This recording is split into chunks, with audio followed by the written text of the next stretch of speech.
All right. What is up? No, I'm just laughing, just sitting there watching you do 30 seconds of silence. That's what I said. I said, what is up at the beginning of every Okay. podcast. Do you want to reclap and say what is up? No, we're keeping that going. Today I have Joey Falcone. Wait, give me 1 second.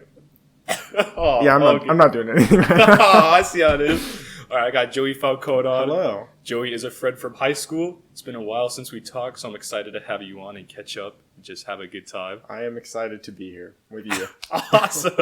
All right, so my first question. I actually have a few questions for you. If you Dead don't mind. ass? Okay. Yeah, first question. How come you invited me on the podcast after we ran into each other by chance and you didn't just reach out to me? Well, that's a good question because I would have never thought of having you on this podcast. But then I saw you and I wanted to talk about the podcast with my friends. I was like, oh, it's going to be awkward. Yeah, it's awkward Joey to have someone and I'm not your fucking friend. So I, reluctantly was like, okay. Well, I'm glad that you thought of me. Yeah, of course. Next question. Good question. Where do babies come from and what is a credit score? Where do I buy one? Okay, these are all great questions. Where do babies come from? So two people will have sex. Have you heard of that? Yeah. So people have sex and then it comes out of a mom's vagina. Oh. What was the next question? What is the vagina? Okay, sorry. You can ask me your questions now. I'm not gonna lie, I went to the bathroom and I thought of all of these. And I was like, I need to... Wait, did you have any more? No, another one was just gonna ask you what's your favorite color. But I was like, that's kind of... Green. I like your shirt, by the way. Hat? Are you gonna tell me that's not green? Is that what you're looking at? I was thinking of it, but I was like, that doesn't make sense. Because it's green, so... Do you think my couches are green or gray? I think that, I'm colorblind. Okay. No, I think they're like a really, really, really like lightish tone of green. I'm sorry. I always say gray. All right, to the question. I had a question. Okay, so you rock climb. That's where I ran into you. Yes. And you've been doing it for like a year, right? Yeah. I've been doing it for a month. Yes. And I'm not saying I'm good, but I'm like super into it. And I really want to get good. Like there's a climbing club at my school that I want to try to join. So you've been doing it for a year and it looked like you got pretty good at it. So I was curious, first, what got you into it? And second, someone who's a month in, what would you give advice on like how to improve? Well, these are actually good questions. I'm not gonna lie, there's gonna be questions like mine, where it's like, oh, what's your favorite color? No, no, I'm kidding. No, I think what got me into rock climbing, this is gonna be a very controversial answer. Really? But I really like the movies Free Solo and The Dawn Wall. Is that controversial? I loved Free Solo. Well, so for people who have been climbing, it's like the whole reason the sport's kind of getting more mainstream is because these big documentaries come out where like there's actually an audience and people are like, that's super cool. But then they go and try it and they go, wow, this is way harder than it looks. But yeah, a lot of people think that like Free Solo, since it's like this huge blockbuster, won an Oscar for movies, right? Won an Oscar. Wow. There's a Grammy for movies. A Grammys for music. It had a great soundtrack. Free Solo was famous for the music. I didn't even watch the movie. No, but it just won an Oscar, and it was just like, it really kind of put rock climbing really in the mainstream. There's been other films and stuff, but that's like the big one. So I ended up being like, well, I want to rock climb more here. I knew about our local gym because The Pad. Yes, the Pad. When I was 14, the Pad was originally named Origin, and my sister actually took me there with her and a few of her friends who are people that also went to Green Valley. Or, wait, am I also supposed to say that? Yeah, there was actually a podcast where I said Green, and they was like, oh shit, but I was like, I don't care. Yeah, it's not, we're not going to go there. No one's going to go to our school. Oh my god, is this where the Stradcast went? Hey, the name's not official yet. Okay, sorry. Anyways, but yeah, so my sister and a few of her friends went and they just took me. And I never really went again. And then I watched that movie and I was like, I want to try getting into it more. I was playing tennis with a few friends and that was kind of like my big kind of hobby at the time. Really? Yeah, but the thing is in Las Vegas, it's like, it's either really, really cold or it's going to be really hot during the day. Yeah. So it's like, there's not really a good time to play tennis. Like the tennis season's not very good here. What about indoor tennis? That was the thing. We were actually looking for indoor gyms, and the only place I could find an indoor tennis court was in a gym that's like $200 a month. Oh, and I was like, damn, I'm not going to do that. Tennis be expensive. So, tennis is just, yeah. Actually, the tennis balls are the most, they are like the worst for the environment. They're like, yeah, you can only use them for like 4 games and they can't be recycled. It's a really sad thing. It's horrible. Can you not just use it more than 4 games? I mean, I do, but like professional tennis, they'll be like, okay, Really? like in professional circuits, they'll have like a ton of games, and they'll use the ball like once, and then they throw them away. And I'm like, what? And you can't recycle them, so you're kind of just throwing away like garbage. And then tennis strings are made from cow guts. And it's Are you serious? This is a really sad topic. No, tennis strings are I believe for one racket, one set of strings is 1 cow. Why can't they just use spider webs or something? Yeah, why don't they just use rope? You're right. Anyway, yeah, that's anyways, it got cold for rock climbing, and we were like, well, cold for someone who's lived in Las Vegas. For other people, they're like, it's probably great weather. But it got cold, and we're like, I knew there was about a local gym that was like 5 minutes from the tennis court that we play at, me and my friend Adrian, and we were like, let's try and go there instead. And we ended up going. I took him like once or twice, and he really liked it, and so did I. And then we just started. We got a membership, and now we just go consistently. Were you naturally good at it when you started? No, I could climb a V1, but I know now it's the gym. They actually made it a little bit more difficult. So honestly, now first starting, I probably would have taken at least 2 weeks to climb a V1. But we could climb. Just saying that to make me feel better. No, I'm being serious. The gym got way hard for no reason. But I climbed V0, V1 for the first maybe 2 or 3 weeks. Then I did a V2. And then I didn't do a V2 again for like another 2 or 3 weeks. Oh, I did my first V2, by the way. Did you really? Was it the yellow one? No. No, I tried that one, but I couldn't get up to this last one. Yeah. It was like an orange one. Nice. Well, and I probably shouldn't talk about things that there's no like image of, like your couch or like. I know. I asked about the couch. I was like, I don't know if I can fucking. You just have to put photos up. Oh, that's a good idea, actually. You didn't think of that? No, I might actually do that. Yeah. Anyway, right. Before you rudely insulted. No, but yeah, I climbed to V2, and then it took me a while, but then like, I think with rock climbing is. Wait, can you explain like what the grading system is real quick? Well, boy, that's such a loaded question. I'll tell you why.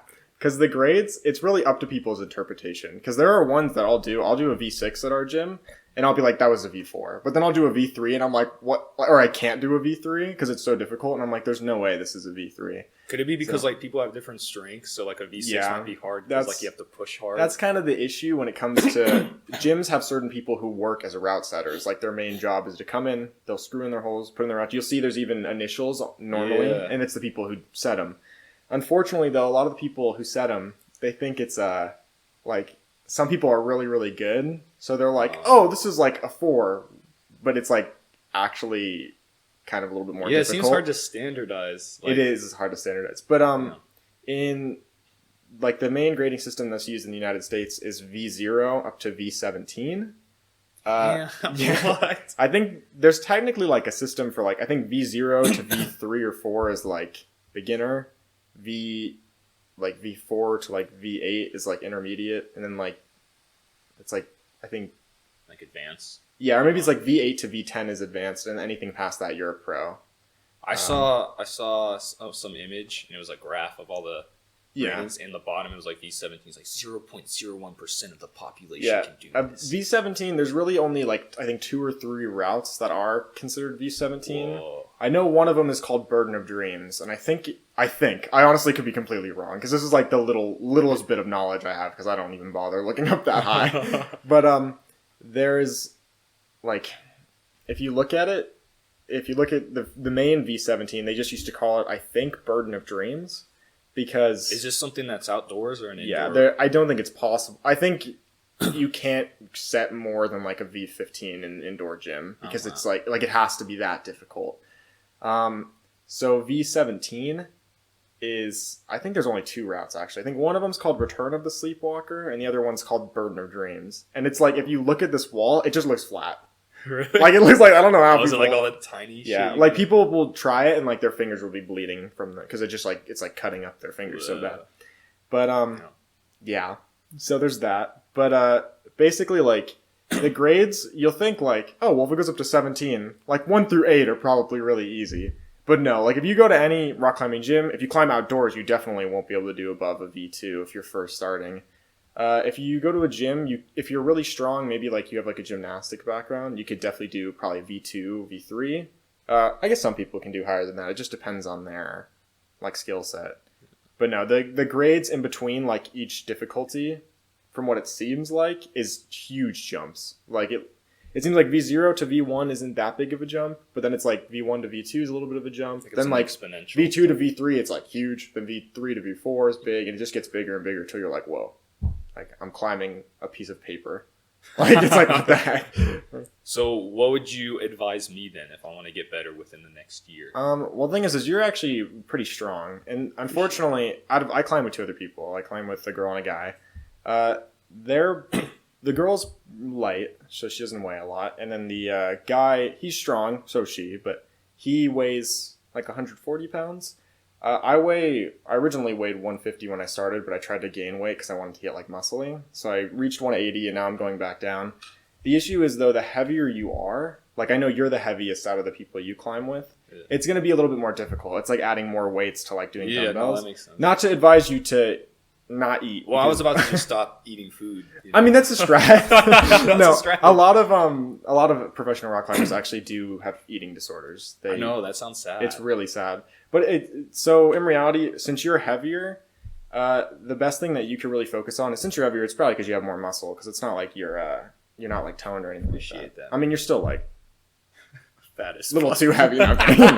No, I'm kidding. But sorry, I've been getting like nosebleeds the last few days, and I thought I was about to get one. I was like, how funny would that be? Try to make it happen. I just start crying. I'm just kidding. No, I'm kidding. No, I think I would say like look up some technique and stuff like that. Because you'll notice that, like, when you first start rock climbing, you'll think it's all how strong you are and whatnot. But you'll see, like, when we rock climbed together, like, that one time, I kept saying, like, flag this and flag that. And it's like, I know it's funny. And it's like, quit telling me to do that. But you'll notice on certain routes, when you actually do have that kind of technique, it makes it significantly easier. And there's so many different ways you can, like, be grabbing stuff. Like the crimp way, where you, like, wrap your thumb around. There was one where I tried it. Without flagging, and it was like very hard to start. Yeah, when I tried flagging, it was just like I was standing. And unfortunately, the higher the grades get, the more it's like technique oriented. A lot of it is like keeping your body close to the wall. Unfortunately, as guys, we have our center of gravity is more in our chest, so it's like if we lean forward, it's really easy for us to fall off. And girls have their center of gravity in their butt, so it's easier for them to stay close to a wall. So yeah, there's actually a lot of physics around it. So I would say just like. This is probably bad. Anyone who's like actually rock climbs like their whole life, they're probably like, wow, this guy's an idiot. Hey, you're just talking to us beginners. But I think a lot of what I did is I went on like Instagram a lot and I got like recommended a lot of like rock climbing videos. And it's like, you'll see just about like learning where you should put your feet and your hands and how it can keep you on the wall easier for certain different type of dynamic moves. And then you'll notice how much easier the sport gets without you really getting a lot stronger or like less heavy or anything. So, I remember you said this, and I always like see people saying this to you, like your feet are really important in terms of like pushing yourself up and stuff. Yeah, and like people will say use your feet more, and I find it. I feel like I'm putting all my trust in my arms when I'm doing it, and I don't know how to put more trust. It's super scary. I'm gonna be 100% honest with you, and this is definitely not a necessity, but it definitely probably make life a little bit easier. You should probably buy your own set of climbing shoes. Oh, yeah. I think. Rental shoes are not bad at all, especially when it's like, oh my god, let's go rock climbing for the day. But it's like when you actually start really trying to get into it, some people, like there's a video, I think, of Magnus Mitbo. He's like the most subscribed rock climbing YouTube channel. And he like climbed with oven mitts and rental shoes. Like he didn't get chalk or anything. And he could climb like V7. Ooh.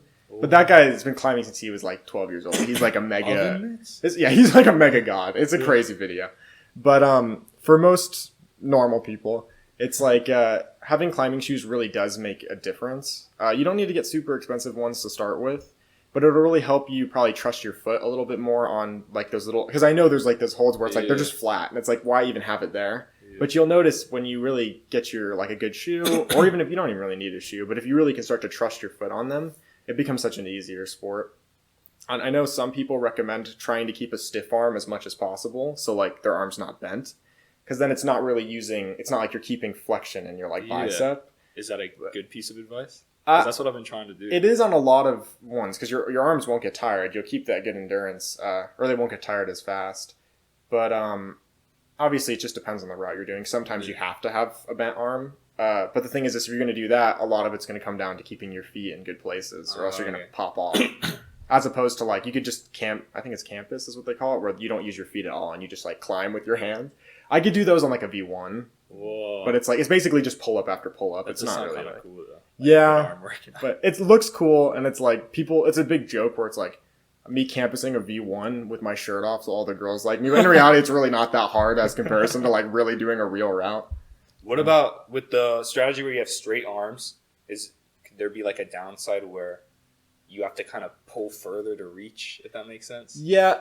It really comes down to how you like to climb. Some people really like explosive movements. I'm one of those people where like I actually like to keep my arms bent. I like to do fast jumps and be reaching around and grabbing stuff really quick. But I know like there are technical people who they'll like to do everything really slow, and it really requires a lot of balance. Of course, some holds, like you'll notice when you get in the higher grades, there will be some holds where if you have a stiff arm, you're just going to come right off because it's like so slopey. But there are certain ones where if it's like if it's angled just right, you really could like hang on to something and take a second to rest and like shake out an arm. But it just depends. You mainly do bouldering. You don't climb up on. Yeah, so do I haven't I. tried the ropes thing yet. You've never tried it? Nah. I've done it a few times. I enjoy it. The highest I've climbed, I think, is 5'11". Oh yeah, it's a different grading system. Yeah, it's such a weird thing. What do you think is like a bottleneck in terms of getting better? Like, you know how people say they plateau, like in progress? Yes. Would it be like finger strength or so they don't have the technique down? A lot of people say to use the hangboard, which is like those little boards, you put your fingers in them and you hang from them. I don't even think I can like... Yeah, so the thing with the hangboard is you should do that, but you should probably wait until, I think, like at least 6 months of climbing, because you'll probably hurt yourself, because we're not really like no one can just go up to that and hang off that for like 3 minutes a day and be like, oh yeah, my fingers are completely fine. Like, that's not a natural thing to do. So I definitely would suggest getting into that. If you want to start, there are ones where like there's multiple levels on them, and there's ones where it's like your whole hands basically go in, so you're just hanging, and it's like that'll train them over time. But I think grip strength is super important. Really figuring out certain type of techniques, like learn how to flag, learn how to do all that. I know it's like considered beginner, but if you feel like you're plateauing in the beginning stages, definitely learn all of that. And then if you're already like you consider yourself advanced or intermediate, and then you start plateauing, I would just continue to challenge yourself. A lot of people probably won't like the answer to this, but it's like I'm for taking more rest days, because like I've had climbing days where like I'll climb every other day, and then I'll have like 4 sessions where I just climb like ass, like I can't do anything, and I'm like, wow, this sucks. And then I take a long rest, and then it's like you have more time to reset. Yeah, what's a good amount of time? I mean, I'm sure it's different for everyone, but what's a good amount of time to practice each week? Like, if I practice 2 times a week, would that be enough to still get better? I mean, you'll get better no matter what, I think. I think if you want to, like, go exponentially be climbing, like, V10s in a year, I don't think you can train any amount in 1 year to be able to do that. No, but I think that climbing 2 times a week is not bad. I did 3 to 4. But there was points where I would go, like, 3 days in a row. And it's like, in reality, it's probably not horrible, but you really got to give your muscles time to recover. You can't just keep going and doing stuff like that, unless you like go on a trip where you're like climbing with your friends for like a weekend. Then you should climb every day just for fun, you know. I have a question kind of similar. So I work out. Well, I don't want to answer it. Okay, next question.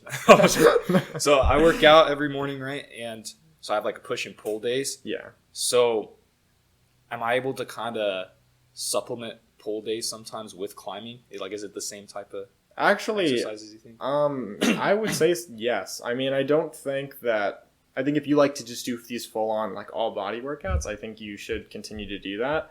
But in reality, you'll notice you're pretty much engaging every muscle you pull with whenever you rock climb. Of course, it's not like you're doing, like, pull-ups and stuff, because a lot of it, there are routes you will climb where they will be graded high, and it'll hardly use your muscle. It'll really just be a lot of technique and really use the most muscle you're going to use, like, your forearm. Oh, but I think you probably you really feel that burn in the beginning. The next like 3 days after, I couldn't like press the remote. Yeah, I opened my car door like yeah, it's not good. But yeah, I think that. Yeah, I think that you probably could supplement it and do like your pole days. Still supplement it with rock climbing. You'll probably be able to climb more, and you'll probably get more sessions in. Will it necessarily be as good as like really doing a full like back workout or triceps? That's debatable. Well, because sometimes I get worried because I'll do like 2 push days, 2 pull days, but then rock climbing on top, I get worried, like, what if my back gets bigger than my chest? And then I start looking like a hunchback. I would. I don't think you look like a hunchback. I want to not. Not more than you already do. Oh, It's getting hot in here, man. Really I'm kidding. Honestly, I'm not going to lie. If I were to take off my shirt right now, I'm not going to do that. If I were to take off my shirt right now, my back is more defined than my front. But you'll notice that's disgusting. Just kidding. Actually, you can just take my pecs and just tie them together. They're so flabby. But if you touch my back, your hand will shatter. No, I'm kidding. No, I'm not that undefined. But yeah, you'll notice that like you probably will get more like toned and stuff like that. But in reality, if you're not having a super like huge diet and stuff, it's not like it's going to get significantly bigger. Like unless I don't know if you really like. I tried to gain a lot of weight and gain a lot of muscle. Well, that was another question I want to ask. Do you think someone could be good at rock climb but also try to get very muscular? Oh, absolutely. Really? I think that's such a thing that people always are like, you have to be slim to rock climb and stuff like that. And I think a lot of professional climbers are slim. Like I think if you look at like the big ones like Alex Honnold, like obviously he's a light guy. Yeah. But of course like very toned. I think did you ever see the photo of him? Yeah, it's crazy, man. It's crazy. That man really could wash my clothes on his stomach. I'm like, it's crazy. Like, no, but I think that you absolutely could be big. I see people at our gym who are like really muscular, and I'm not gonna lie, I see them walk in, and I'm like, oh, they're gonna not be able to climb higher than a V2. But you could tell they've been climbing. It's just that like, it's like lifting weights. If you get used to doing all the moves and used to rock climbing being heavy, your muscles are gonna get strong enough to handle that, you know what I mean? Like if you consistently lift 50 pounds every single day, then you're going to be strong enough to lift 50 pounds. I mean, yeah, I guess it will be harder in the start, but I think once you get like really into it and enough time has passed, then you're like, yeah, this is like even for like the finger type stuff. Yeah, I mean, it's definitely more difficult. I won't lie, out of the 3 of the people that I climb with, since I'm the heaviest, I do think that my finger grip strength is the worst. There's a climbing challenge, or like not really a challenge, but it's like a test where you do like you have to hold on a hangboard for like 5 seconds with like whatever percentage of weight you hold with is like another point added to a point scale. And then however many points you have at the end is like technically what grade you can climb based off your physicality. So it's like the first one I think is you hang off a hangboard for 5 seconds, and like if you hang with 10% of your weight attached to you, it's 1 point. And 20, 30, 40, 50. And then the next thing is I think you have to do like you can either do a front lever, like an L sit, or like where you just put your knees up and you hang. I don't know what that one's called. And if you do that, if you can hang with your like knees up for 30 seconds, it's like 3 points. If it's for 20 seconds, it's 2 points. If you can do an L sit for like 20 seconds, it's like you get 5 points. And then if you could do like a front lever, which is where you're like laying flat hanging. If you can do that for like 10 seconds, then you get 10 points. Like you get the full thing. It's a really hard thing. There's another one where if you do pull-ups, every 10% of your body weight attached to you for the pull-up, you get, I think, 1 point. And these are things people could just do to see. Yeah, and then basically you add them up. It's on a scale of 40. There's 4 different challenges. And once you add them all up, there's like numbers assigned to like, if you get a 26, physically, maybe not based off your like mindset and technique, but physically alone, you should be able to climb like V6. Or, you know what I mean? Done this? I have. I did get a 33. Whoa. The thing I scored the lowest in, thank you, which is a pretty decent score. The thing I did, oh no, maybe it was like a 32. I don't know. Oh. I wrote it down. I'll have to look another time. It was something, maybe, I feel like 32 is really high. I feel like I might be lying. I don't know. Maybe I got high 20s. I remember I definitely got either high 20s to low 30s. I think it said this was a few months ago, but it said I could climb physically a V7. I've only ever climbed a V6, so that's you just shit at technique. But yeah, I just suck. I actually just suck dick. I don't know why you're asking these questions. I have so many other cooler things about me. No, I'm kidding. No, but I think that I ended up actually scoring the lowest on that finger grip strength. I could only do like 30% of my body weight, but I was the heaviest out of my friends because it's different for everyone.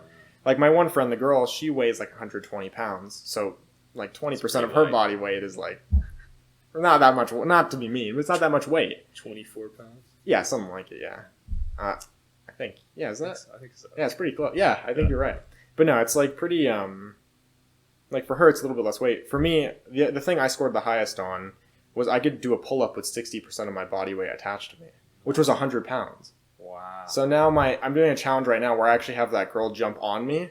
She grabs me, and I try to do a pull-up with her on me because she only weighs like 20 pounds. Yet? I got really close once, and I just laid out like this amazing battle cry in the middle of it, then fell. That sounds scary. That was horrible. I was in so much pain afterwards. Really? Yeah, because it's a lot of weight. You know, because if I weigh 100, I guess then I weigh probably 170. If I weigh 170 and I'm pulling up a 120-pound girl, it's 290 pounds. It's hard. But, you know, it's not like that's everything, though. Because then there's the other stuff I really didn't do that well on. Like, I did an L-sit for maybe 5 seconds. Were you able to do what do you call it? Where you lay flat? No. I could throw myself up in that position and hold it for maybe like 0.1 of a second. Yeah, okay, which technically counts. Technically counts. You take a picture real fast? Yeah, actually, yeah. And I post it to Instagram. I'd be like, look what I did. I do have a climbing page. No way. Yeah, I have 7,000 followers. But here's the kicker. I'm not even kidding. I'll show it to you. It's called Lil_Tummy_Ache. Why is that the name? Okay, so I bought the account with 14,000 followers because I thought it was funny. Like, I went online, I bought it. And I made it like a fake account where I just like uploaded photos of my friends with like X's on their eyes. And then I would just like follow them. like to be like, I did it to be funny. Like some random account with 14,000 followers is like trying to kill them. But obviously, like, that's terrible. Yeah, it was really funny. Funny, I spent like $150 for this. Yeah. But then I was like, after like the joke was done, after like an hour, because they all found out it was me, I was like, damn, now I just spent $150 for this random account. So I was like, Mom, follow it, and then you can watch my rock climbing videos. So I just upload like whatever ones I. Can you send me it? Sure, yeah. I started watching like videos of people rock climbing, and it's kind of calming. It looks so easy when they do it because like you don't experience the pain they're probably feeling while they're doing it. So it's just like, I know the sport really is famous for looking like as easy as possible for being so difficult. But yeah, I feel like I have this little account. Since all the accounts were botted, like I only have 7,000 followers now, so I really only should have paid like $70. But it's whatever. But in reality, only like 7,000 followers were got like deleted. But the other 7,000 followers are still bots. Like I only have maybe like 10 real people as followers.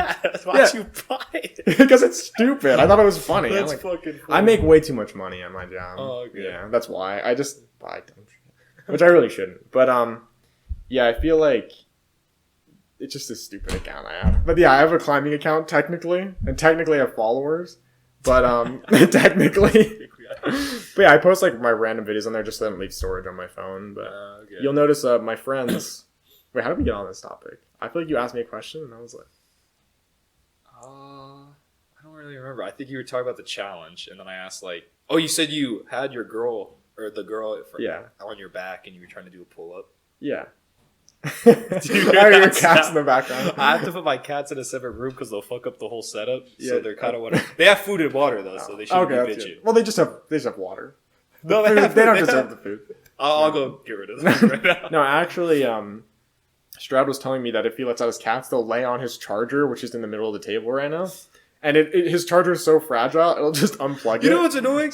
The charger came like that too. Like I bought this laptop, which was kind of expensive, and then the charger already doesn't work. But I don't want to go back, which is probably stupid on my part because now I can't. Wait, did you buy the laptop just for this? No. This laptop I bought for college. It was like the biggest purchase I ever made. Maybe I'll get flack for this. Why did you get a MacBook? Because I feel like those are like the best for college. I think it's because at the time I wanted to do videos and I see. And there was something else I wanted to game. No. I didn't want to fucking game. I wanted a gaming computer because gaming computers are good for editing because they have a GPU that's high, so it translates to video editing. Interesting. Yeah, I don't know any of that stuff. I didn't. Yeah, I just asked a guy at school. He was like, "You can buy this laptop. It's brand new. Buy it for me." He gave me like a crazy deal. Like he found me a. He actually sold you a laptop. No. He didn't sell me it. But he found me. This is a $17,000 laptop, and it was selling for $13,000. $13,000? I was like, wait. $1,700. I'm not rich. I don't have that, but it was $1,700. You scared me. I was like, dude, what? I was like, that's a fucking scam. I was like, that kid just boot ganged your fucking money. We gotta go and get it back. What did I was saying? It was like $17,000. He got me a great deal. He told me it was 17,000, so I got it for 13. That sounds like such a scam. Fucking car. The funny thing is, I was talking about how the fan's too loud during the podcast, so a $17,000 computer. $17,000 is more than half the money of my brand new car I bought. Damn, you bought a new car? Oh, is that the one outside? Yeah, I bought a 2022 Ford Bronco that Sport. That one's kind of ugly. No, I'm just kidding. I know. I noticed it wasn't the red car. The one that broke down the first time you drove it. My first car, I got my license. The first thing I did back when Strad talked to me, I actually was like, "Do you want to go hang out?" Like I just got my license, which is technically not legal. But I picked him. I picked him up, and a starter instantly just went out. I was like, "Wow!" So I had to drive him back, and I was like, I felt so bad. Poor guy. You felt bad for you. I was like, "Damn," because I just wasted like an hour of your day. No, it was fun. It was funny watching you all sad and depressed. Your car's broken. Sick. Well, anyways, that was like 6 years ago, right? Yeah, that was a while ago. Yeah. Maybe not 6. Maybe like 5, 4. I don't know. Something like that. Long enough. Anyways. I had one more question about rock climbing. Have you ever been outdoor rock climbing? You gotta cut this part out. No, I'm kidding. I actually have not. My god! You will catch you'll catch mega flack if people are like, "Do you rock climb?" and you're like, "I've never climbed outdoors." Really? Because the thing is I agree. I know I've never done it, but I already can just tell. Outdoor rock climbing is significantly better than indoor rock climbing. That's better just how? Look, man, I don't know, but this is just what they say. The fucking mic? No, this is what they say. They say that it just is. I mean, it does seem like a better experience, like more tranquil. I know it's way harder outside than it is inside. That's what I would assume. But no, I've never climbed outdoors. I really, really, really want to. But I know that, like, if you're like, "Oh yeah, I love to rock climb," and they're like, "Have you ever done it outdoors?" Like, if you're talking to someone who really like climbs, and you're like, "No, I've never climbed indoors," they'll be like. So you're telling me like everyone that was watching for advice just clicked off right now? No, I said 1,000 times my advice was not good. I do not know what I'm talking about. But no, I have never climbed outdoors. I really want to. I'm waiting to like climb V7 in the gym because then I think I'll be able to climb maybe V3 or V4 outside the gym. Okay. Because like I know that's kind of a bad way of looking at it, but I don't want to go and only be able to climb like V1, maybe V2. I'd rather be like, okay, I can at least climb V3. It sounds like such a fun hobby to have, though, once you do it outdoors, because there's just so many places you can travel to then. It's true. You really can just... It's such a low-money sport, especially if you boulder, you just throw a few crash pads in your car, and you get some shoes. It's kind of expensive, because I usually wear my gold chains when I climb. Oh, yeah, I actually wear a weighted vest whenever I climb, just to make it harder. Yeah, it's pure gold. Yeah. It's pure gold encrusted in diamonds. Oh, okay. Yeah. It was like... It was probably a little bit less money than your laptop. Yeah. Okay.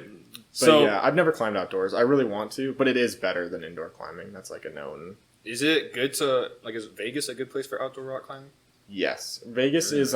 Because Red Rock, the rock climb is real... Or, rock climb. The rock type is it's like sandstone, you know? It's because it technically was a sandstone quarry. So you'll notice if you've ever walked up the mountains on Red Rock, it's just like you can straight up like almost walk with your body like sideways because it's so sticky. Like if you were to kick the floor, your foot would just stop because it's so like really, really nice texture. And so a lot of professional rock climbers do like to climb out here. Alex Honnold from Free Solo actually lives in Las Vegas. Oh, yeah. Because the climbing is just really an amazing spot. The gyms are kind of mediocre. If you actually go to LA and get a gym membership, you'll like the gyms. Yeah, I've been to one in LA. It's a whole nother. They're very the walls are so much higher than the ones we went to, for bouldering, like without the rope. It's a little unfortunate, but the gyms out in Las Vegas, none of them are really that great. But you'll notice in California has some amazing rock climbing gyms. Like you'll go and you'll be like, it'll be like 5 times the size of our gym, and our gym's not even that small. Yeah. So, but yeah. Okay. Have fun with that. What? Have fun with that. California also has it has Yosemite, which is the climbing spot. Would you ever climb? Would you ever climb like tall things like that where you have to do ropes? Really? Yeah, I have ropes and stuff. I just don't have quick draws, which is like the little clip that they have. But do you know how safe that is? Like, I'm sure it's obviously there's risk, but there can be an argument made that technically it's probably safer than bouldering. Really? Because my thing is bouldering, you get the crash pads, and yeah, you have people moving them for you, but like, if you fall and you miss, like, you're just hitting the floor, you know what I mean? At least you have a rope buff, because ropes are really strong. In our gym, we do have the top rope, which has like the auto belay system where like you hook it in. But they Can you also actually explain how the roping practice works? Because I have no idea. So there's different types. In our gym, we kind of go half and half. Like half the routes will have what's called auto belay, which is just a clip, and when you fall, it will carry you back down for you. And then there's Does that ever just not work? I think about that all the time, and I'm like, you could sue the fuck out of that place. Like, that's true. Sorry, but no, I haven't seen it not work, but that's good. Well, it's just funny fingers crossed. crossed. Little kids climbing up, like, damn, that'd suck if it stopped working right now. Maybe they have an off button. They just like turn them off whenever kids are climbing. But now you'll notice there's auto belay, which is something you could do. You could just go right now, ask them for a rental harness, and you just clip in and just go. And then there's belaying, which is where you get this thing called what's called a belay. Wow, very good. It's called a belay. You put your rope in it. I actually have. Oh no, it's not in my car anymore. But it's just literally just a system where you kind of put it in. It has like it has friction teeth in it, so you can pull it and like lower someone. And basically, when someone stands below, they'll pull the rope and then pull out the slack, so it stays tight for the climber up top. So then if they fall, they kind of just will come off the wall and just hang. See, what I don't get is, are you attached to the other person? Yeah, in a sense, yeah. So are they the ones keeping you from falling? Yeah, I mean, if your belayer's not belaying, like if your belayer just lets go, like you're fucked. So if it was like a dad and a little kid. Yeah, you could kill your kid. Well, I was thinking, what if the dad falls? Like the kid's like. So now the kid just go flying? Now that is a legitimate thing. Some people, I think, if you're a really good belayer, there are ways around flying up. Like if you take a sitting position, you maybe will raise off the ground maybe a few inches.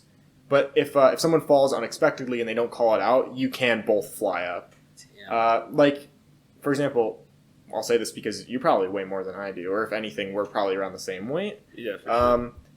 Our friends that we climb with are not the heaviest, so if they were to belay us, there is a chance they could come up a little bit. So you probably would want, starting out, if someone doesn't really know the technique and you're all new to belaying, you probably want someone who's like weighs a teeny bit more to belay you, just so then like they don't just get shot up. But like my one friend, Haley, she weighs 120 pounds. If I weigh 180 and I fall, like she's gonna come up a little bit. Like that's just how it works.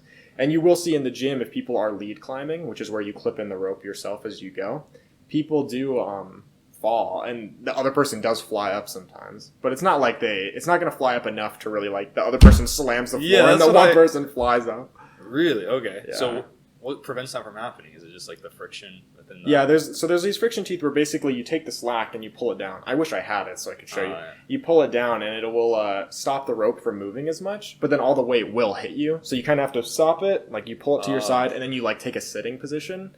And normally like it helps the weight and physics not pull you up as much. And is that the method that's used when people rock climb in Yosemite and stuff like that? Yeah, normally. I mean, they have a device called a gree-gree. The only issue is that it costs way more than a normal belay. And basically, it kind of does all the work for you. It's called a gree-gree? Yeah, it's called a gree-gree. You still have to pull the slack out. These names, man. It's so stupid. It is stupid fucking names. I can't even lie to you, man. Like, anyways, no. So the gree-gree, I wonder why it's called the gree-gree. But they pull it, and you still have to pull the slack out so it makes the rope, like, taut for the person climbing. But there's a lever on it, so that when they fall off, it auto-breaks it for them. Oh. So when the person falls, it's like, you don't have to really... You still should break it and be safe, but in reality, it'll catch it for you. So it kind of does like that whole move where it's like, oh, I gotta pull really quick. You technically don't really need to do that as much. And then to let them down, you just pull a lever and it just lowers the rope. Wow. How do you like, do you attach it to the top of the rock or something? Or is it at the bottom? There's that would be lead climbing, which is where you have these things called quick draws. So there should be little bolts on a route, right? Yeah. So you clip this quick draw in, and it's basically just two. You know what a carabiner is, yeah? No. Yeah, I know you definitely have them because everybody's used them. It's like those little G things that have a gate in them, and you can like clip them to stuff. Oh yeah. It's like one of those with like a thing of like, I don't really know what the material is, but it's connecting two. So you clip one in, and then you can clip the rope in on the other one. Maybe I'll add a picture. Yeah, you might have to. I don't even know what I'm talking about. I like act like I do this often. No, it's just the idea of adding pictures. I just never thought of it. No, not the. I'm not talking about the pictures. I'm talking about rock climbing. I don't care how you do your podcast. Well, I probably come off like such an expert. Like, I need everyone to know I do not know what I'm talking He's about. like Troy. He's good. He's good. I'm decent at indoor bouldering. That's what so I know. humble. Decent. Okay, sure. But no, yeah. So you clip these quick draws in, I think, and then you clip your rope into the other carabiner, and you just go up as you go.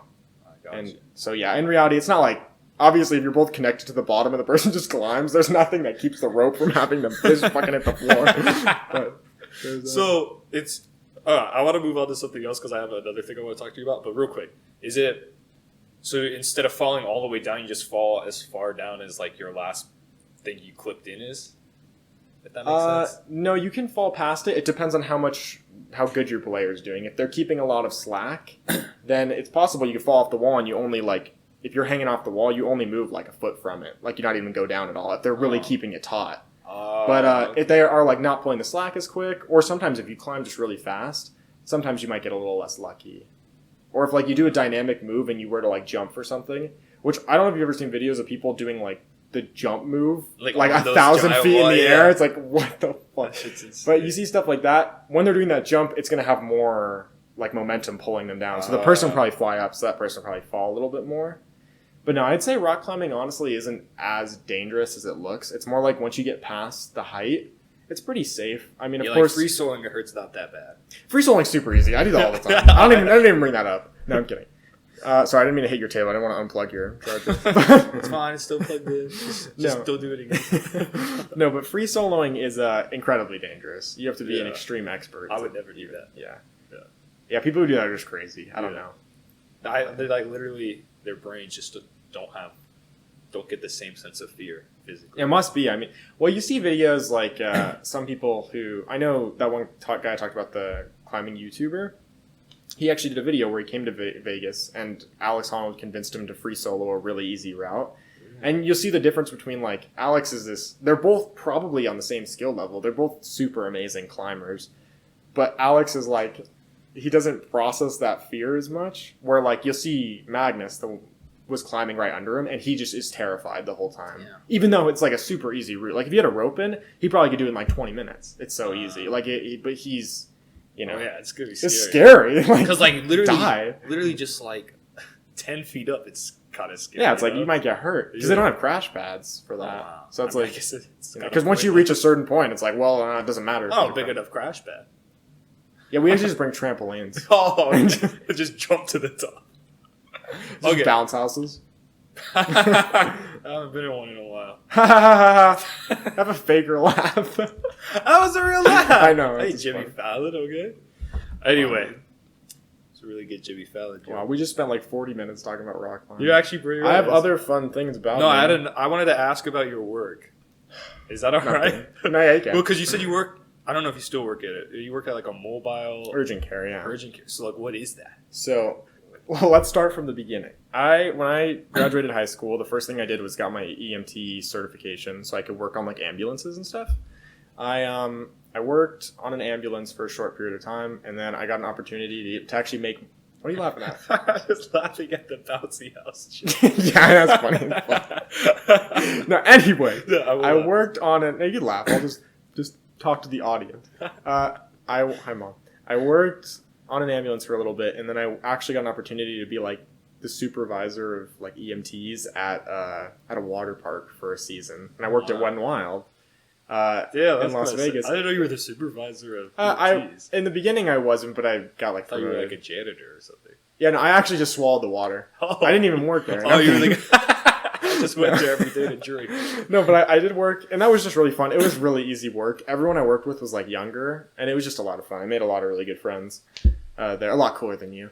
And well, I'm not the drinking pool water type But then guy, so. It came to the end, and honestly, I didn't want to work on an ambulance again because the work conditions are just not that good. I got paid more in a water park than I did. Yeah, what is that about? I heard you get paid more at Starbucks than you can as an EMT. It's true. It's really sad. Aren't EMTs like saving lives? Yeah. And I guess Starbucks people are too, keeping people away. I mean, I gotta get to work. No, yeah. They're really underpaid. Honestly, I couldn't tell you entirely why. I know there is people who try to unionize EMS, but it just is a really scummy business. It's really all about money. You'll notice ambulance companies, if you ride an ambulance, every single, I think, minute, or at least in Las Vegas for the company I worked at, every single minute you're in the ambulance going to the hospital, it's $1,000. So if you're going even though you could go there super quick, get there in 3 minutes, you're still out $3,000. Damn. So my suggestion for those of you that don't know, or at least in my healthcare system here in Las Vegas, the way it works, they only bill you if you actually get driven to the ambulance. So if you're like, I broke my arm, call 911, have them come, splint it up, refuse going by ambulance, and then drive to the hospital, and you don't have to pay anything for them splinting it for you. You know what I mean? Does that apply if like you're knocked out and you can't get consent to go on the ambulance? Unfortunately, they will bill you. Whoa. But I mean, at that point, you probably should have a transport where you're being paid attention to. If you're really like, if you have a stroke, you probably should go by ambulance because people. It's like hypothetical consent. Yeah, but my thing is like, if you can get to the hospital like in a normal car, but you're just like really hurt, then I would honestly just try and opt to not go by ambulance. Like, buy a fucking Uber. Because they will... An Uber's $8 and an ambulance ride could be $8,000. That's crazy. For a helicopter, it's like $30,000 a minute. Whoa. And I'm like, the reason why a helicopter's coming out there is because you're far away. So it's going to take a 15-minute ride. It's such a Have you ever been on a helicopter? No, I never have. I really want to, though. Yeah. But, yeah, it's really, really sad. So I didn't really want to do that. So I was looking for jobs. I wanted to be a firefighter. Really? I did, yeah. That's why I got my EMT. Because EMT, you have to be EMT certified to be a firefighter. But then as time went on, I was like, I don't really know if I want to do that.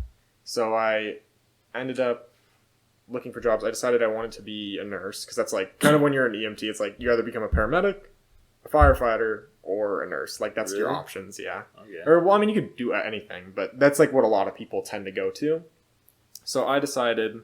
I was going to try to get into pre-nursing, and I was like, maybe I should try to find a job where I work with people who are like nurse practitioners and PAs, which are considered middle-level care. It's PAs? The level physician assistant. Oh, okay. It's the level underneath a doctor, so they can both diagnose and prescribe. They can both specialize and stuff and like work in cardiology. It's more like, I think the whole position was created because like, I think back in World War II, doctors were teaching paramedics how to like do like what this means and like stuff that was out of their scope of practice.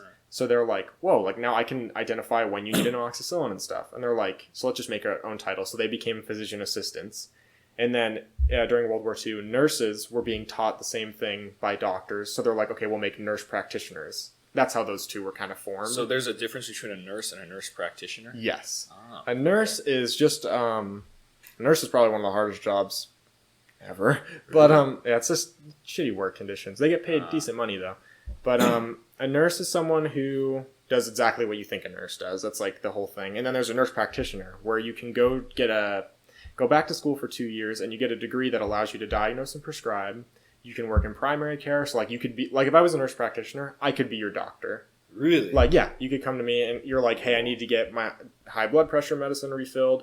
You'll notice that there's such a low amount of doctors because you're in massive debt after school and you have to be really intelligent to get in. A lot of people don't be doctors anymore. So you'll notice when you do, like when you're older and you have like actual conditions you need to get dealt with, anytime you go to a doctor's office, you'll meet with a nurse practitioner or a PA because it's easier for them. You know what I mean? So what would be like what would be a case where a doctor has to see you opposed to a nurse practitioner? I know in certain ERs they have protocol where it's like if there's surface level emergencies, so stuff that's a little bit more like, I don't know, like, oh, I have toe pain or this and that. And then if someone's like straight up dying, chances are you might get a doctor more likely because it's like they basically in ERs, I believe they'll use nurse practitioners and physician assistants to kind of weed out stuff so doctors can see more legitimate things. With that being said, though, nurse practitioners and PAs in the ER, there's just too many people on this planet now. In the ERs, it's not really, that's hardly even a thing. It seems like more often than not, nurse practitioners and PAs still deal with like extremely critical stuff just because there's not enough resources anymore. But they're a great buffer, so it's not all on doctors because there's just not enough doctors. So would you want to be a nurse or a nurse practitioner? You have to be a nurse for at least, I think, 2 years or a year before you can apply to a program to be a nurse practitioner.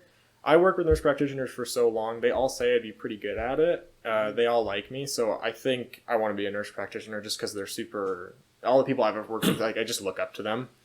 So I think I want to be a nurse practitioner. I could be your doctor one day. I can give you medicine. I don't know. I was going to say Xanax, but I was like, if that ever actually happened in a court of law, someone could just pull this up and be like, you said you'd give people drugs. So, That's crazy. So I'm not actually going to say anything. Yeah, I'm going to edit that to make you say it. I already got the words. I will subpoena your podcast. No, I'll probably not get it. No, I'm kidding.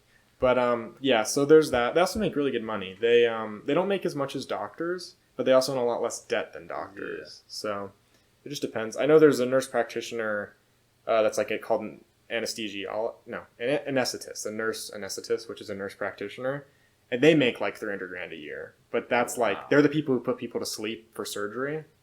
So it's like that job you can get sued a lot because like you might kill someone by accident. Could it also be? I heard there's an issue where sometimes like the anesthesia doesn't work well, but like they're paralyzed, so they can't like do anything to tell during. Do you know what I mean? Yeah. Actually, yeah. There are situations where people can wake up and they'll be like aware of what's going on. Like they just feel everything, but they can't move. Yeah, it's really like I'm sure really it's rare. Hard thing to. Yeah, it's just it's a hard business to work in. But those nurse practitioners do make more than some doctors. Oh, wow. But yeah, you can work in primary care and you still make over 6 figures any job you work. So it's good. So that's kind of what I want to do. Anyways, though, urgent care is a branch of like they didn't want people coming to the ER when they're like I have a sniffly nose, but they didn't want people to not get seen. So what they do is they have these things called urgent cares, which I'm sure you've been to probably a bunch. Yeah. Why you think I get sick a lot? You think I'm a sickly person? You're disgusting. Not kidding. I have been a lot. Yeah, but you know what I'm talking about. Yeah. You go and those people who are seeing you are not doctors. They're PAs and nurse practitioners. Urgent cares don't typically hire doctors because it's cheaper to pay nurse practitioners and PAs. If you went with some issue that might need a doctor, they just send you to another place. If you have a real thing that could potentially be an emergency, they refer you to the ER. Urgent care is a great business, like if you really want to run like a healthcare business. But yeah, so normally you see a nurse practitioner or PA. You'll go in, I have a sniffly nose, they'll look in your ears and stuff. Oh, you have an ear infection, like that kind of stuff. And that, damn it, you have AIDS. Not kidding. That's a primary care thing. But I basically do that, but they have a mobile urgent care on wheels. My CEO and COO are from Australia, they're brothers, and they ran that company in Australia. And I think in Australia, since Australia is a socialist country, they can only run it after hours. They can't run it during primary care hours. So they had to run it like overnight. Like that'd be the only hours they could be open. So I think they ended up selling their business in Australia. And they're like, we're going to the United States because the United States, honestly, their healthcare is... If you own a healthcare business, you can make a lot more money than any other country in the United States because that's just how a healthcare system works. So they came out here and they run... basically the same thing they did out there, but out here, I won't say the name of it because I don't know if I'm allowed to.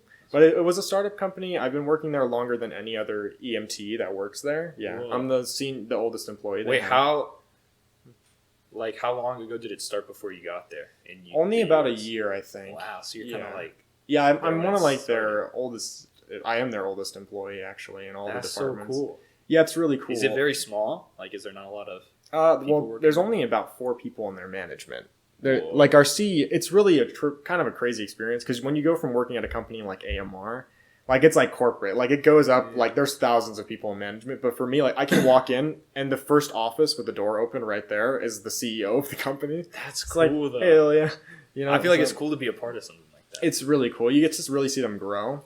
When I first started working there, they had 3 cars on the road out seeing patients, and now they have around 7 or 8. And is this a new thing, or is the idea of having mobile urgent care kind of common? So mobile urgent care had been around, but not for very long.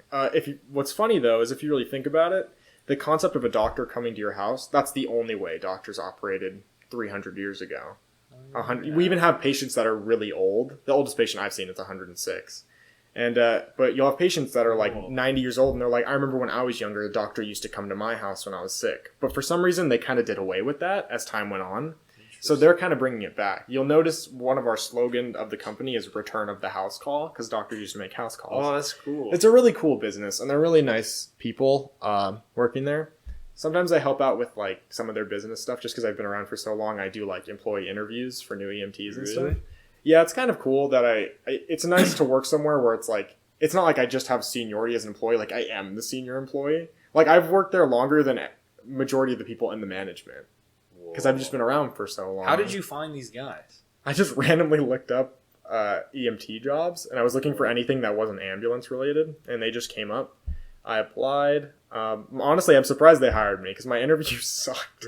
Yeah, but it was like the COO of the company was interviewing me because that's like how it worked. Yeah.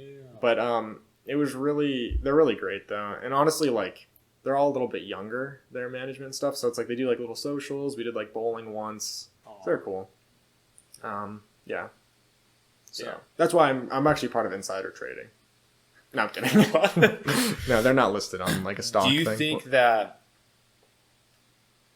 think having the doctor go to the house is more or less likely to cause like contagion and pathogen spread than if you go to the same place? Well, you got to look at it like it. So I think the company was semi-successful in the beginning, but then COVID happened a little bit after it started.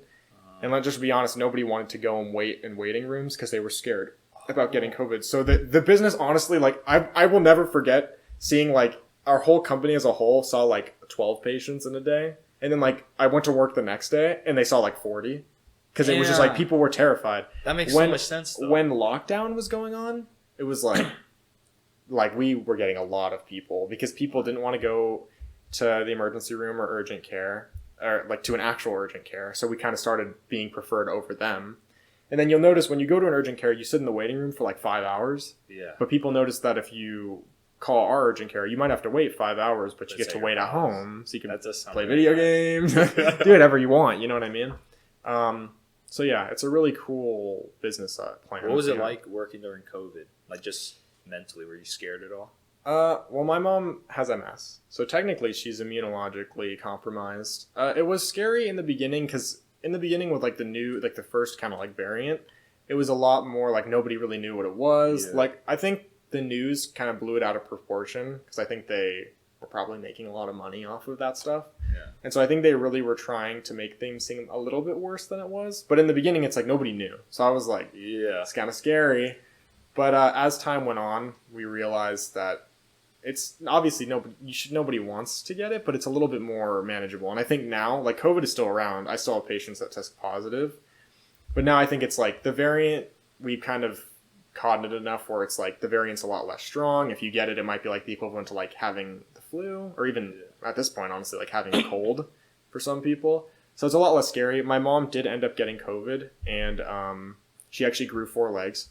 No, I'm kidding. No, she ended up getting COVID and she was completely fine. She actually did better than me. I got COVID in the beginning, and I think I had like the original variant.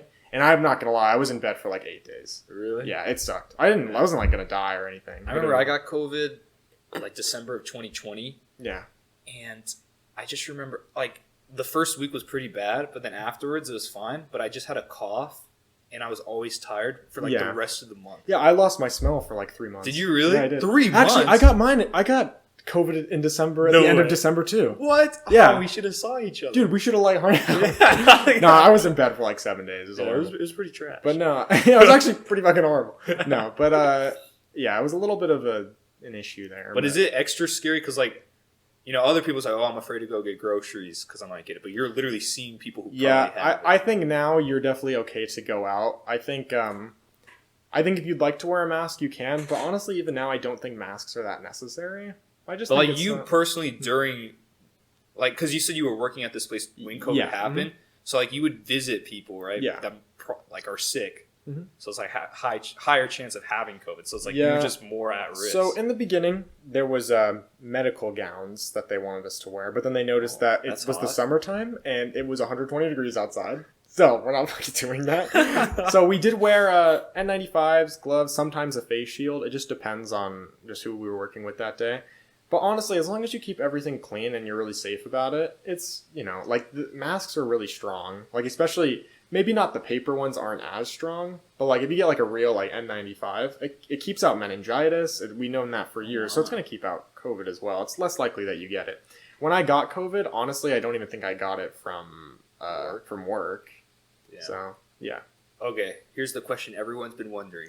since you're an EMT, you got to be an expert at this, I'm sure. Oh god. Is monkeypox going to be the next COVID? I don't think so.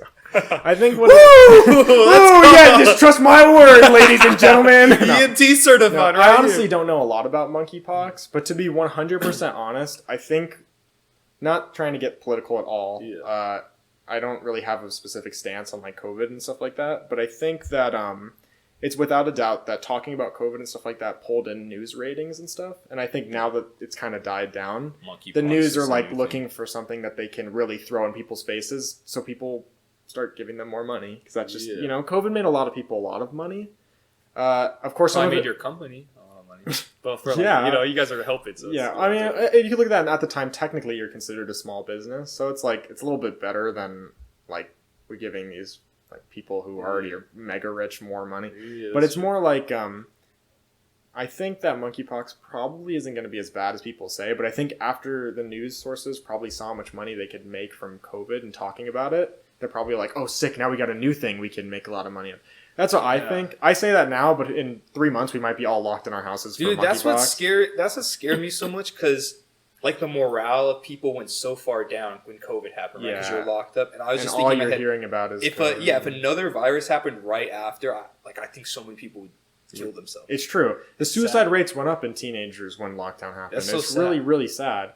And I think we don't really know whether like shutting everything down was the right thing to do or not. You don't really get to know until after everything's passed. Then you like see the statistics, but I think regardless of all of that, monkeypox in particular, I don't think it's going to be as bad as people say. I think it's just more of something where it's like, we knew COVID really was like something everybody tuned in, because the news has slowly been dying because we don't watch the news anymore. We watch the podcast. Yeah, we watch the Stradcast. It's not out yet. All your guests are anyone who watches this is going to be like, this kid has just been talking out of his ass for like an hour and a half. Like you're asking me about like healthcare and about like rock climbing. Like I'm not an expert at either of these. These are just things I do. Why are you touching them? I don't know. I'm sorry. Is it still charging? It's still charging. Thank God. No, it's getting hot in here. No. No, I think obviously nothing I say is truly like viable. Like even with rock climbing, I do it. I don't really know a whole lot. I'm an EMT level, which is honestly probably one of the lowest levels you can be. So it's just kind of based off what I think I know. Yeah, basically, most of these podcasts, take everything with a grain of salt, but also it could have some value. Yeah, that's a good. That could be your. It has value for me. I trust you. Yeah, thanks. No, but I think that like I said, I don't really know a whole lot about monkeypox, and I don't know a whole lot about COVID, honestly. It's just something I was a part of, and I played a pretty big role just because I was one of the healthcare workers. But I think now it's probably safe to go out. I don't think you should worry about COVID or monkeypox. If you do get COVID, if your grandma is really old and has cancer and stuff, maybe don't go around her. Don't try to get her sick. But I was thinking about that, right? Yeah. The tension that probably happened in a lot of families where you're an old person and you have like kids in the house. Yeah. And like angsty teens are like, oh, I want to go out and hang out with my friends, but my grandma doesn't want me to go out. But from the grandma's perspective, it's like, you might go out and come back and kill me. It's like, true. It probably caused a ton of tension. It did. I think now I have a lot of patients now that are still old and they'll test positive for COVID and they'll look completely fine. So I think now it's definitely a lot more safe. But in the beginning, that was a genuine concern. It was like when I actually got COVID originally, like I said, my mom's immunologically compromised. I stayed at my girlfriend at the time's house, and because she had COVID too. So we ended up just staying together and quarantining there because it was less scary for my mom. But that makes sense. Yeah.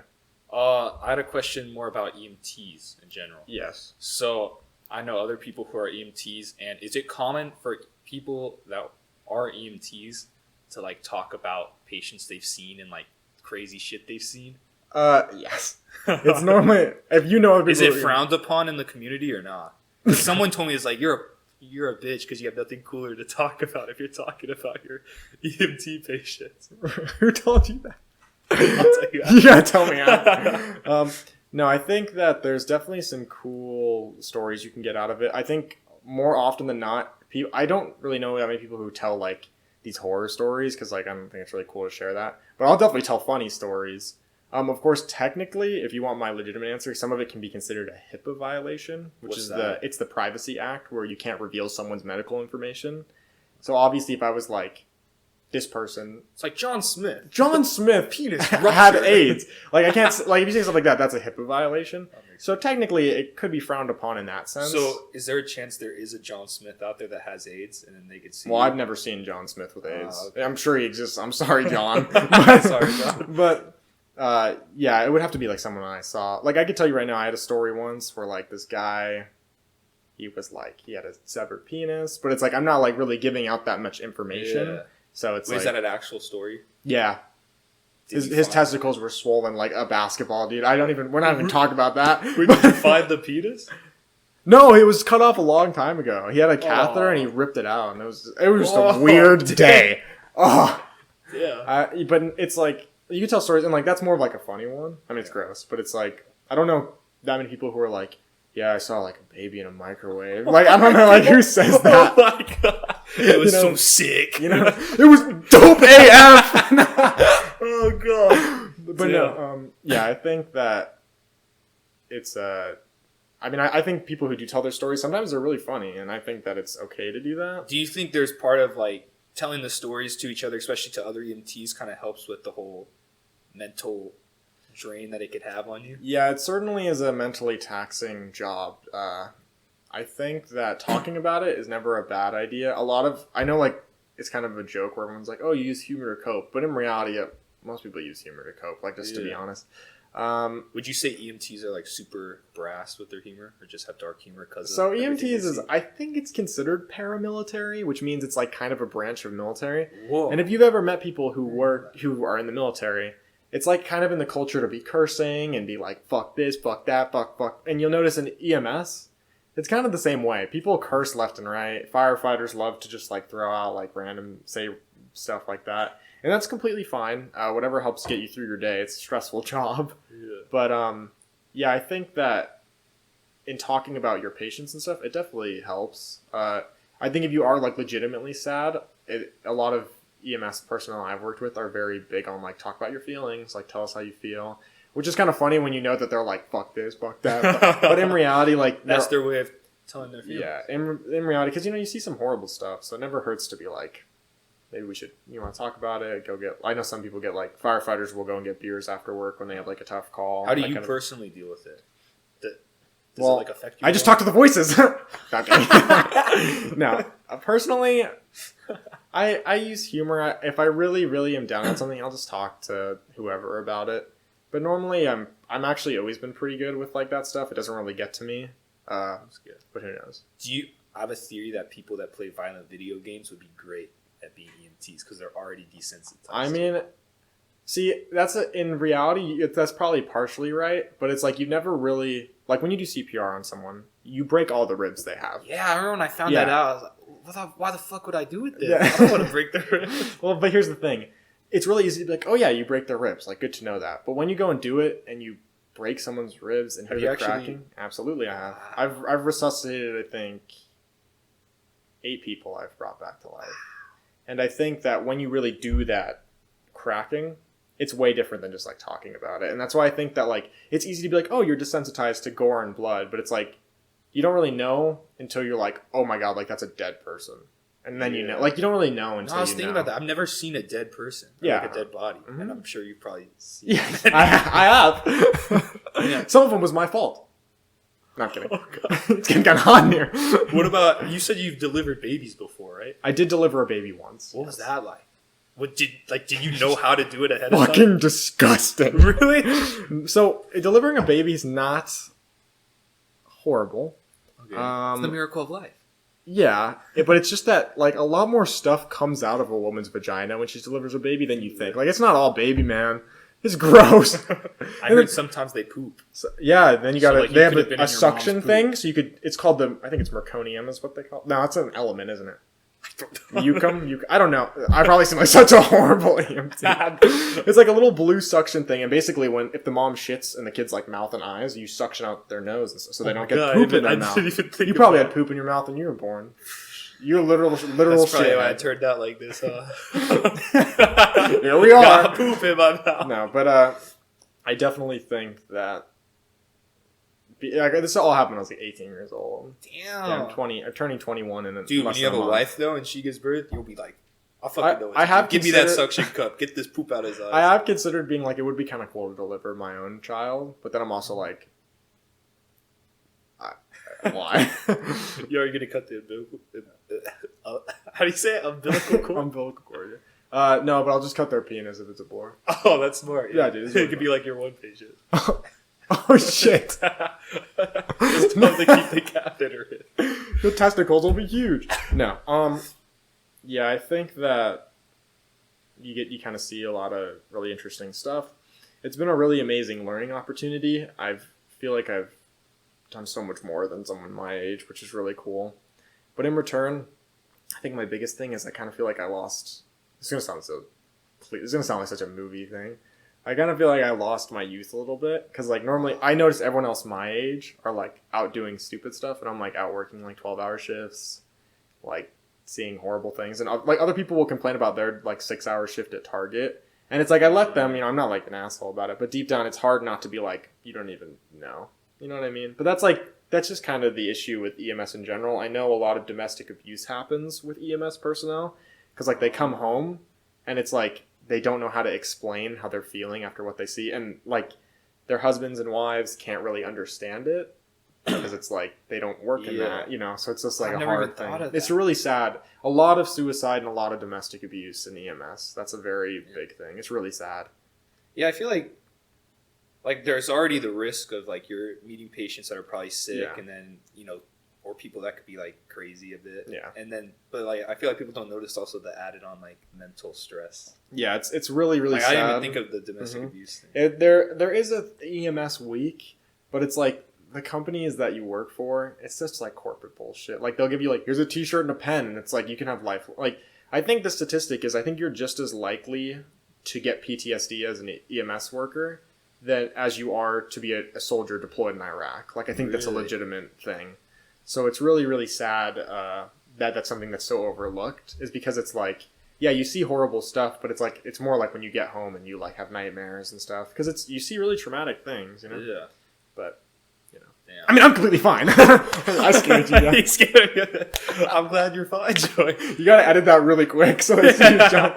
How much time do you have? Because I have a few more things, but I want to make sure. I have time. Okay, sweet. So this is a completely different topic now. Yes. But I remember a while ago, you were telling me about something that I wanted to like just catch up on and like kind of ask questions about. You said during COVID, some TV channel was having like a competition or something where you could write a script and send it in. I remember you telling me about that. And I kind of liked the idea you had. So I was curious, maybe if you're fine sharing. What was the idea? Do you not remember? No, I don't. It was something like a writer who was very famous in something, and then something happened. Like it kind of was like a BoJack Horseman kind of thing where it's I heard writer. that show's so good. A writer, or maybe I think it's something else.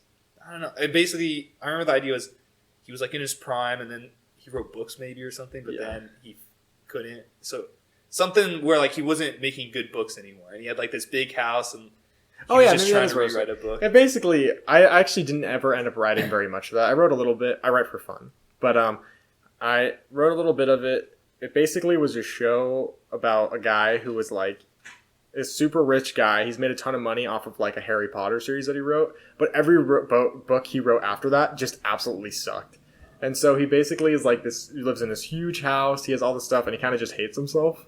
And that's basically the whole plot. I just like I mean, I'm sure it's a little cliche, but like the idea of having like this big house and seeming everything's great, but then the guy's just having a shitty life. Which there's probably a lot of people who are like in Hollywood who are probably like that. But so, what like convinced, like, do you like writing? Was that ever a thing you wanted to do? I write for fun. I did have an old friend of mine. We actually did write one episode, like a pilot episode of a TV show. And it was basically about like high schoolers and like running for like student body president. It was really stupid, but we tried to write it where like it kept the original kind of source of like how high schoolers actually are.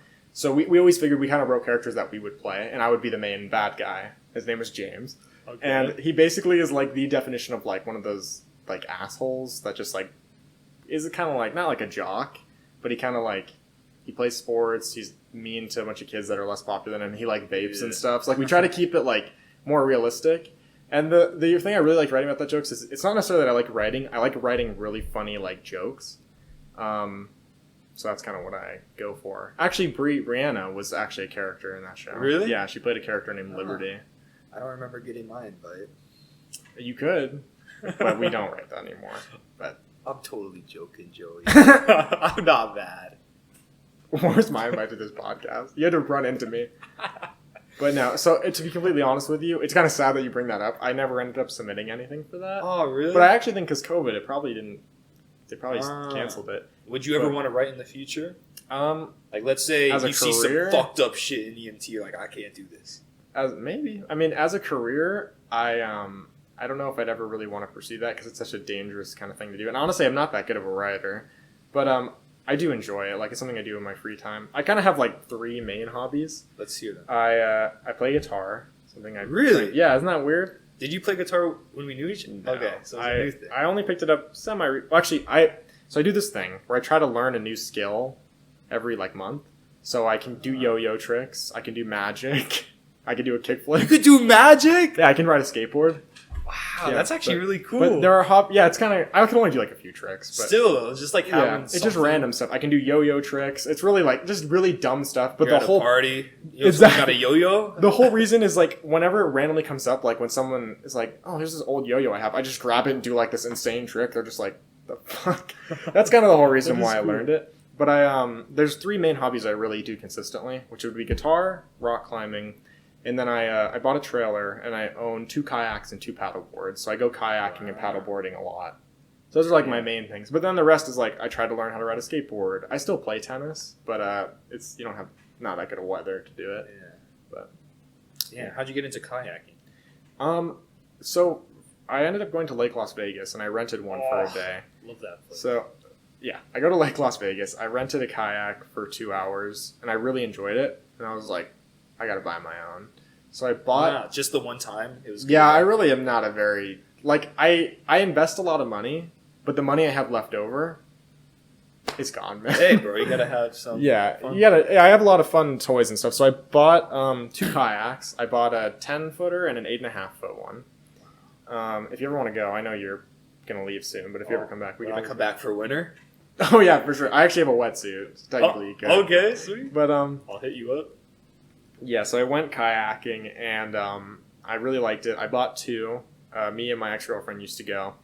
And then what happened once was I ended up taking... I used to drive a Ford Fusion, which was a little sedan. It wasn't the red one. It was a different one. Gotcha. I used to put it up on the top of my car. Like, you strap kayaks to the top of them. Yeah. And holy shit, I was bad at it. So... They ended up basically, one time I was going with my sister, and like the bar the kayak sit on like shifted and like scratched the top of my car, and like the kayak almost fell over on its side. Like on the freeway, I was like, oh That's my terrifying. God. So I was like, fuck this shit, I'm getting a trailer. So I went and Damn, so you have a trailer? I do have a trailer. I bought a 4x8 galvanized steel trailer, and I put plywood on it, which isn't a super big trailer. I got it small so you don't have to register it. And I basically just screwed in the places to rack the kayaks, and now I can rack kayaks on that trailer. So I have 2 of those, and then I take them out, and then me and my, I take them out a lot, and I just go kayaking with that. With the trailer, it makes life way easier. And then I ended up seeing a video of paddle boarding, and I was like, I want to try that. So I bought a paddle board. We've never even tried it. Yeah, Are you crazy? Actually, funny story for that. So I bought a paddleboard. It's like an inflatable one, and you might be thinking, oh, it's like a floaty, but it has like this material in it where once it's fully inflated, it's like you're standing on. Oh yeah, my friend has one. We took it out to the lake. Crazy. So I bought one, and then my current girlfriend will ride that, and then I'll ride a kayak because she kind of likes the paddleboard more. But then we rode it, and we were like, this is really nice. And I still had never paddleboarded. And I was like, well, if I ever wanted to just take the paddleboards and not the kayaks, I have to buy a second paddleboard. So I bought another paddleboard. Without ever paddling? Yeah, but still without ever trying. I bought another one. I was like, this is so cool. You should have just bought a third one and then stabbed it. Just for the fun of it. Let's go. Let's go. And I bought it and I was like, okay, I'm going to take it out. I took it out and I rode it and I was like, wow, I like kayaking way better. So now I have 2 kayaks and 2 paddleboards. 2 kayaks, 2 paddleboards. I can take 4 out, but I never really have 4 people to go at once. So I only take like 3 at a time. So sometimes like I'll leave 1 kayak and then take 2 paddleboards and a kayak, or I'll take 2 kayaks and 1 paddleboard. So that's my life. That's great. But in reality, I do kayak a lot. I like to go outside and hike, and then I like to rock climb. And I play guitar now. I will say I kayaked once. It was so hard. It's really so tiring. I won't deny, though, technically that's your, I guess that is pulling, though. I was like, maybe it's your push motion, so you could rock climb for your pull. And oh, shit. I guess not, though. Okay. But yeah. Let's see. So we got a bit of time. I wanted to ask you about another thing. So in high school, you were in theater, choir. No, I'm kidding. Yeah, come on. No, you go. I know it's touchy. I sucked. My main thing was I just wanted to know, do you still do any of those hobbies now? Like, you're trying to keep up with them at all? Because real quick, one of the things I was worried about, because when I left high school, because I sung a lot. Yeah. I was like, I don't want to sing professionally, but I was like, I put all this time into it. I don't want to just lose this skill. So I joined an a cappella group on campus. So I really? Are you in it still? Yeah. Cool. We're actually hosting Acapalooza this year, and I'm terrified. But yeah, anyway. Wow. I'm not gonna lie, I just lost some respect for you. I was really into the acapella group thing, but Acapalooza, the high school thing that we put on. I was asked, and I'm nervous because I was like, the group's not. No, good for you. I was telling the conductor, I was like, I don't think the group is as professional as you think it is. So and what? she was like, no, that's fine. So I mean, it might be good. I'm just a little nervous. Just enjoy it. Have a All good right. time. But Vegas with the that's boys, super cool. I'm gonna be honest, and I'm sure you remember this. I was never very good at choir ever. I think I'm a decent singer. Like if I were to sing an actual song, but like choral music, Yeah, choir songs aren't real. Huh? is.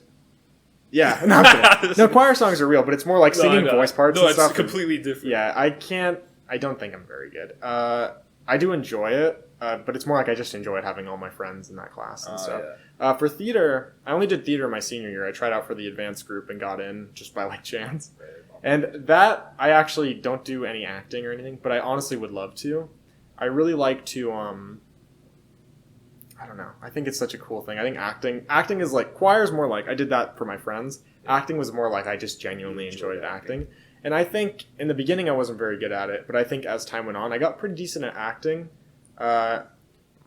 My singing was probably still not that good, but my acting was pretty good. And so I would actually love to do that. I think whenever I read out scripts and stuff, like when I did write that one, when me and my friends do read-throughs, we'd like act it out, and that's fun. But besides that, no, not really. Yeah. But Okay. it's hard. I'm not gonna lie. Working a full-time job where my shifts are like 12 hours long, 10 hours long, you don't have as much time to like get to pursue that kind of stuff. So no, I don't really get to, which is kind of sad. But you put more time into it than me. You were more into it. Like you're a lot better at it. Oh, I appreciate that. Yeah. Well, I said you're better than me. That doesn't mean you're good. Not kidding. No, but good for you for doing an acapella. No, I appreciate it. Yeah. Okay. So I have one more question I like to ask every guest at the end of the podcast. Yeah. What can you do to improve? I have a whole list. So not good. Get on here. It's really hot. We should turn the air on. No. So the question is, what is something that you've learned in your life that has had a significant impact on your life? What sex is? No, I'm kidding. Something that I learned that made a significant impact. I learned a lot about.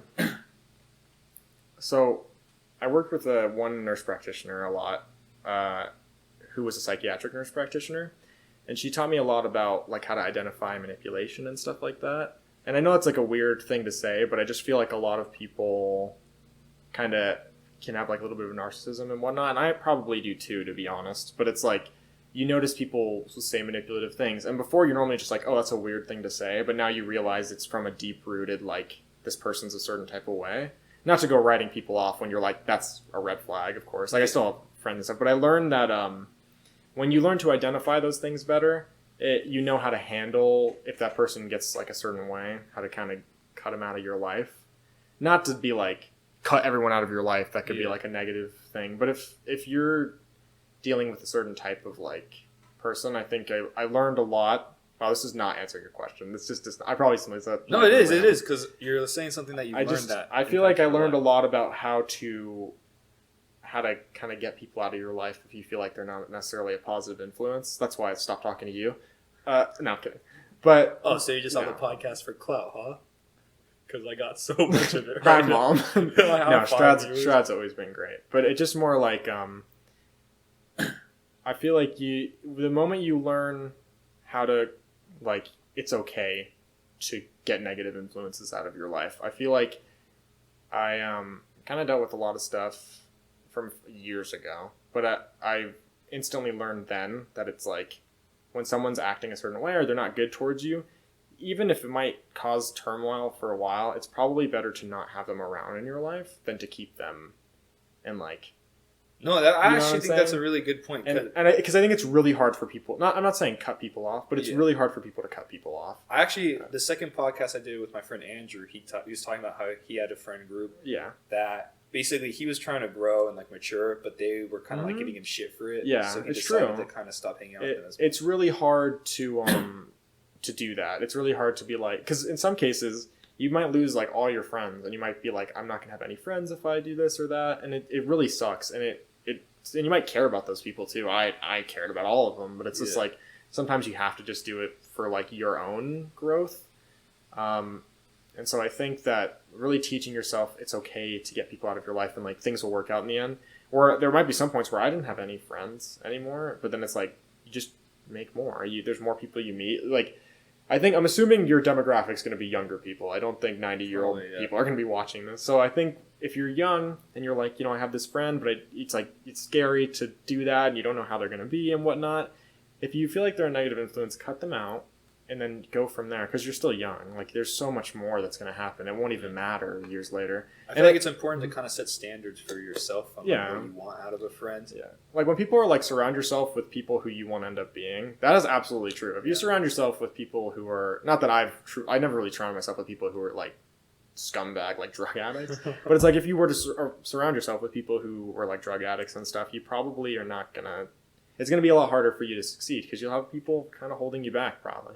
Yeah, I'm a big proponent of like changing your environment to change your behaviors because I feel so much of what you do is like automatically based on the environment around you. So just by being around people you want to be like, you'll absorb it. And the key is really like you got to be kind of good about it too. You don't cut people off and just be like, because I see everyone's like, you just tell people off, and I'm like, don't do that. Like some people think it's cool. Yeah, it's like not. They have the ego power. To cut people it's like off. that. The reason why you're cutting someone off isn't so you can have some cool moment where you're telling them off. It's so then you can grow better yourself.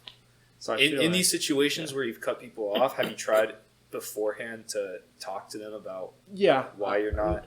Normally, certain circumstances, yes. Other circumstances, no. Some people I was a lot closer to than other people. But no, I've definitely tried having conversations with people and stuff like that. And it just didn't work out. And it's not that I don't care about these people. And I say a little bit, I'm like, if they were to reach out to me, I probably would respond and talk to them. But it's more just like, if you could see they're not willing to compromise or they don't even really want to talk about it or something like that, it's probably best to just not have them around. So, yeah, that's kind of my thing I learned is it's okay to get rid of negative influences in your life. Not trying to call anyone who I don't talk to anymore negative influences, or if I even had a falling out with you, it doesn't make you a negative influence. It's just more like specific, isolated stuff. And it could also just be like more, like not negative in general, but it could just be maybe for you it's not helping you as much. Yeah, that's what I mean. Like sometimes there's some people where there didn't even need to be a conversation or anything. It's just like we just both kind of stopped talking to each other, and it's not because like whatever. It's just we probably just both weren't doing anything for each other as like friends, so we just kind of drifted, and we're like, there's no point in whatever. It's not like I dislike any of these people. It's like all this happened a pretty long time ago. It's like young. I feel like it's weird to be like, I don't care about it, but then I bring it up like after a year or two. But it's like it's more just like it's a learning experience that you can pull from. It's not that you are like have this weird resounding like pain or whatever. Yeah. Well, I think that's actually a really good piece of advice. So I'm glad you said it. Yeah. Like if your mom doesn't buy you whatever you want, cut that bitch off. Cut her. You gotta cut her out. No, you gotta cut her. Oh. Yeah, I mean, she should be buying you whatever you want, though. Yeah, you should get everything. She's your mom. Yeah, come on. Well, I think that's a great place to end off. Yeah, follow me on Instagram. Do you want to actually? Sure. Let's see. What is it? Tummy ache? Well, you can follow my fake climbing I'm gonna follow page. that shit right away. Lil_tummy ache. The photo's a cat. Okay. And then is it Gypsy? No, just a random cat on the internet. And then Joseph _ Falcone is my actual Instagram. Really? And it's a picture of me, and I look like a douchebag in it. We'll be ready to see no post. I have one post. Do you have a post? Yeah, it's me in a kayak. Oh, really? Yeah. Huh. Well, I really appreciate you being on. Thank you so much. Actually, for having I had me. a great time. I think you said some. Was I your best guest? I think one of my funnest guests. I think we joked around a lot, and I like that. Yeah, because I'm trying to lobby that Strad just makes me part of his podcast full time. Well, if the comments get riled up enough, maybe. The comments are gonna make this guy's fucking ugly and stupid and fat. I'll delete those comments. Oh, thanks. I'll censor that shit. Yeah. Thanks for being on, Joey. Of course, man. Thank you.